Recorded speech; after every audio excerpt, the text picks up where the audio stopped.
these regular check ins strengthen our relationship, strengthen who we are, and it fosters our emotional well being. Having that positive impact on mental health, such as reducing the feelings of isolation or enhancing our support network.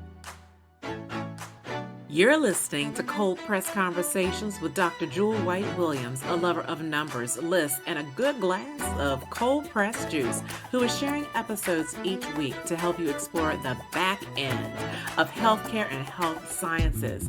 Where a lot of that grit is done, we'll dive into topics covering research, education, and clinical practices, as well as guest shows with other leaders in the field. Pull up a seat and let's dive into these amazing and game-changing conversations.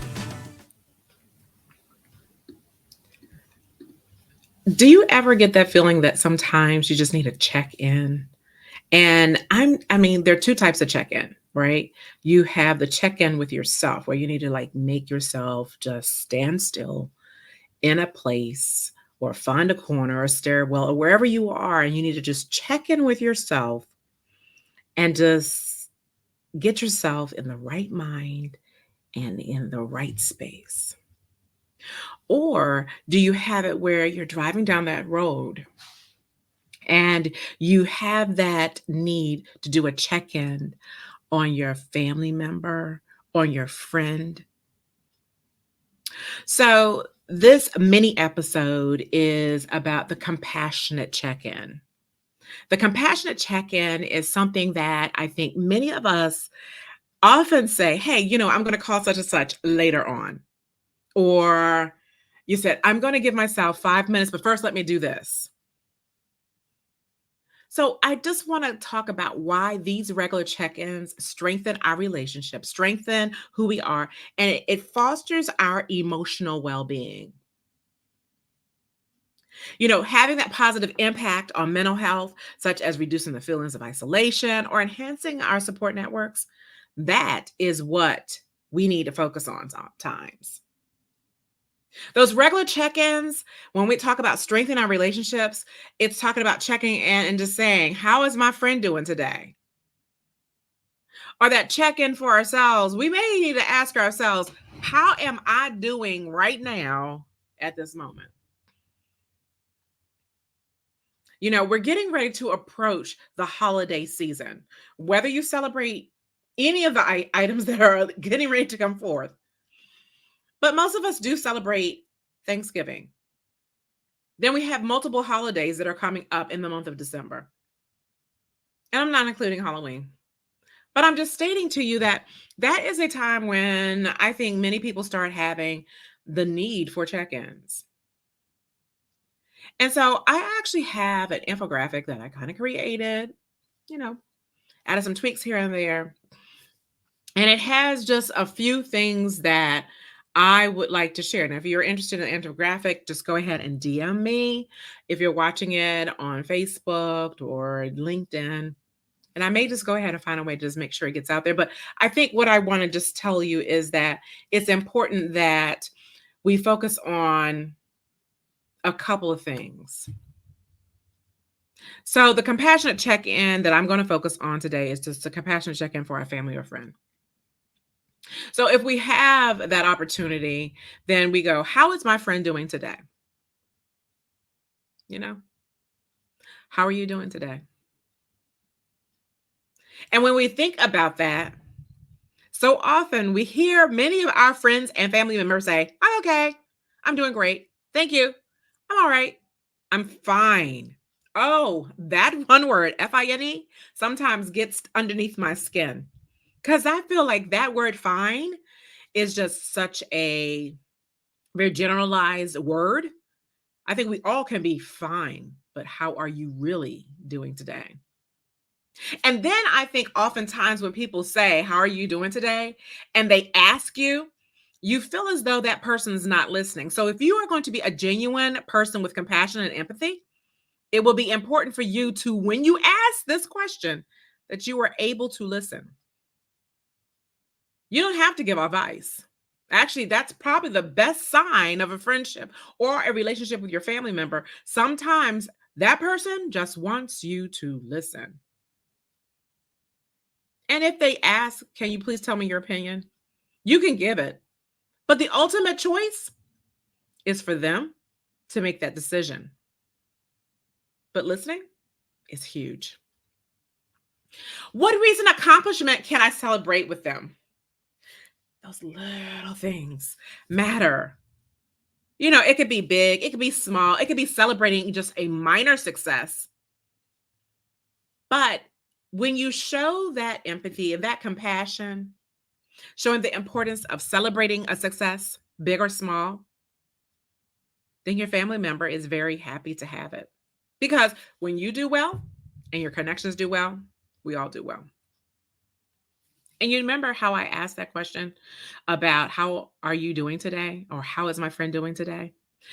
How can you show that support or listen? And when I'm talking about emphasizing the value of being that sounding board. So when you're listening and you're allowing it to ping off of you, it is an opportunity for you to also learn a little bit about yourself. So when you actually have that opportunity of showing that compassionate check-in for your family or your friend, you are that sounding board listening to them intently. You learn. You learn about what is happening and you figure out, I may not be able to help them, but if you can offer advice of who he or she can listen to or them can listen to, then you have that opportunity. Oftentimes people are struggling with things, and what you could possibly be is not just the sounding board, but you can talk about the power of encouraging someone during a tough time. So, is there something we've been struggling with? So, if you've been struggling with something, it's an opportunity to encourage that person. Encouragement, empathy, and compassion can celebrate encouragement. Encourage someone. You never know where your day is going. You never know exactly how people are being approached or what they may have on their plate. You don't even have to ask them how they're doing. But if you have an encouragement word or encouraging word for he or she, then that is an opportunity to really embrace that. And the last one that I'm going to give you is probably like, oh my goodness. Let's say that right now you are listening to this podcast somewhere and you're walking in the store and you have your earbuds in and you're walking through and you just smile. You will be surprised about the amount of people who will smile back. It's very rare that someone doesn't smile back. But what can you do to bring a smile on that person's face for that day, for their day? So just consider a thoughtful gesture or just a quick smile. And that will give so much. There's a health and wellness connection that happens with this. When we're compassionate and when we show that there's a connection of who we are, we enhance our health. When we look at each other and we give that embrace of a smile, that does so much for someone. We're promoting resilience, social support of resilience, social support of reducing stress, social support of improving mental health. There's several studies that are out there. I'm not going to hold you, but there are statistics that will link that strong friendships and strong connections and showing compassion and empathy to someone and giving a smile can better help you with a health outcome. So I just encourage you to reach out to at least one family member or one friend before this week ends. And use one of those key points that I've given you. I gave you 5. How are you doing today? Let's celebrate an accomplishment. How can you support them? What are you struggling with? Or just bridging them with a smile? That it will reflect on your own feelings as you engage with your family and friends. Showing a compassionate check-in is more than what you think. Believe it or not, as you invite yourself to be a phenomenal listener, your experience with your family or your friend will give more insight as to who you are and how you can build yourself as well. I just want to say thank you so much for joining me on Cold Press Conversations. I'm Dr. Jewel. My goal is for you to strive and to be an amazing individual this week. I want to make sure that you're inspired, that you reach out to someone, that you care about them, that you show that you feel like you share your experiences with them. And if you have something that you want me to hear as well, I also have something on another side. It's not just cold press conversations. I believe in embracing everyday successes. And if you have a success that you want to celebrate, just DM me. I would love to have you. Just share your success with me. That's like a check in. So if you want to check in with me and celebrate your everyday success, do that. Until next time, I wish for you to take care of yourself and stay connected. I hope you enjoyed this episode of Cold Press Conversations. If you love this episode as much as I did, I need you to head on over and subscribe so you never miss an episode. This is Dr. Jewel signing off to health and cognitive happiness.